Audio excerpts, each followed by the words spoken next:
Hello guys, welcome back to another pack opening, the last pack opening before I get my next order from the Game Crafter in, and this is going to be a pack of ALARIA TCG.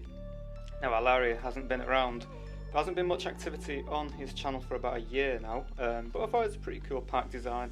I'll grab a pack of anyone's game. And it used to be called, well, he did have a previous game before this one called Alpha Mage. Yeah, we're just going to crack open a booster pack for this game, have a quick look at the artwork, and I'll give you a little bit of an insight to the game and stuff like that. And yeah, I'll just see what you guys think in the comments section. Is anybody else having trouble getting into these booster packs anyway? Because I seem to be having trouble getting into them.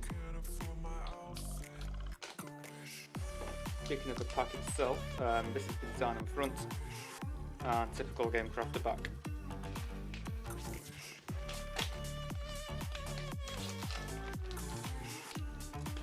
I'm going to be starting off with the card itself. So this is the back of the card. Actually a really nice design, very clean, seems to be very professionally done. And I did notice as well, it has the linen texture. Let's see if we can get a better shot on that in the sun. It has the linen texture now. There we go. Now I'm not a massive fan of it on the Game Crafter. I don't think there's much of a difference to it. As long as you've got the gloss or the UV protection, that seems to be good. So we've got a Divine Pursuit. Do we have? Does 9 points of damage to target summons. This spell does 2 additional damage to fiends, beasts, vampires and monsters. So this is the name.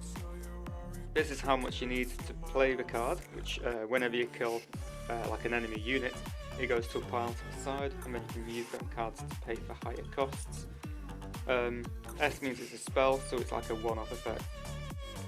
I can start to feel the texture. Let's just see how many. So we've got blue. Alright, so they must have changed colour maybe. So we've got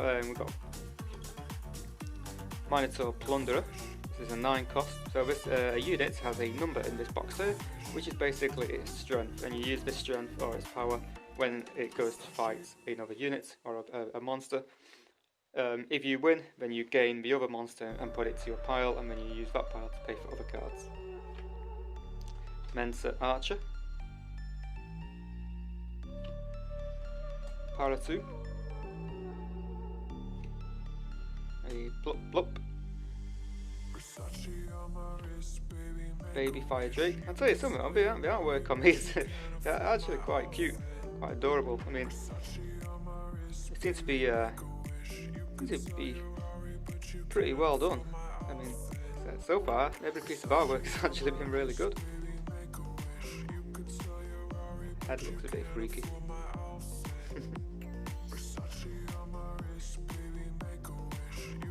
Get this focus going. Yep.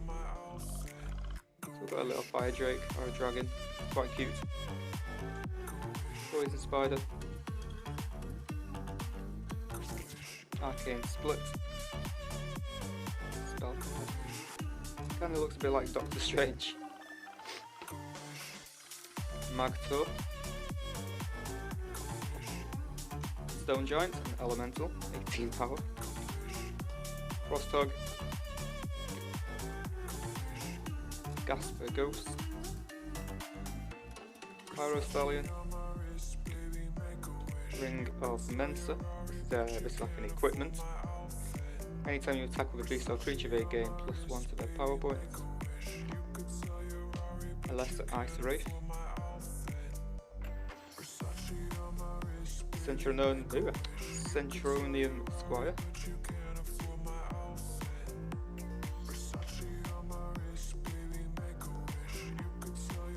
Tailor Scout. And the last card is a Thumproot creature. Alright guys, so yeah, it's a very quick pack opening this one. We've got looks like we've just got commons and uncommons, but I've looked at 2 types of rarities perhaps. Whether there's more in the game, I'm not 100% sure. But I'll tell you something, the backs of the card look really good. The actual artwork on each card looks really good. I mean, there's not much to the background, but you know, besides that, the actual design of the main focus of a character Every single one seems to be really, you can tell there's been a lot of time spent on each one, which is really nice to see. And the game does seem very simple. You know, you've got minimal data. You know, you've got minimum text values around. You've literally just got a name, a cost, sometimes an ability, and a power number. So it's not exactly like an extremely advanced game where you need to look at a bunch of different variables. It's just basically a fighting game where the higher this number, the better. And then the first person to 50 points wins. And points are calculated by, let's say you kill off a Centurion Squire with the Tailor Scout, then you gain this card, and then this is 4 points. As soon as you get 50 points, you win the game. You can also use these points to help play other cards and to get your field stronger. Obviously, it's got the UV on the linen texture field, so you can just about tell the linen, but I wouldn't say it's necessary in the HTCG community. Yeah. That's basically the game, guys. It's a very simple, well, it appears to be a very simple game to learn. Great artwork to boot, so be sure to go and check out ALARIA TCG. I will put a link to his channel at the end of this video and in the description down below. And if he's still about, then by all means give him a subscribe, and maybe he might return with some more videos. Alright guys, thanks very much, and I shall see you in the next video.